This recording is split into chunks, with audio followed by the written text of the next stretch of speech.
আমার হচ্ছে একদিকে টনসিল ফুলে গেছে, আরেক দিকে হচ্ছে urine infection. So urine infection হলে ঠান্ডা খাওয়া লাগে, প্রচুর পানি খাওয়া লাগে, আর ঠান্ডা খেলে ভালো। আর আবার টনসিলের সমস্যার জন্য আবার ঠান্ডা খাইতে পারতেছে না, মানে কি একটা বিপদের মধ্যে আছি বলেন।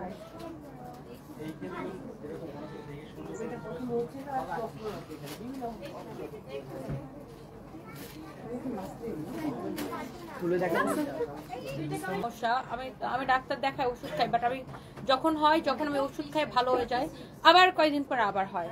সো এটা নিয়ে আমি একটু চরম ভোগান্তি ভুগতেছি আর কি।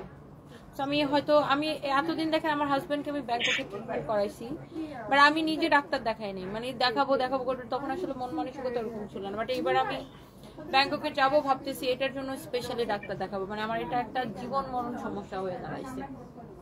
কারণ হঠাৎ করে যখন শুরু হয় তখন আমি আর উঠতে পারি না, আমি আর কোনো কাজ করতে পারি না, শুধু টয়লেট আর বেডরুম, মানে টয়লেটে বসে থাকি আমি, এমন একটা সিচুয়েশন আমার।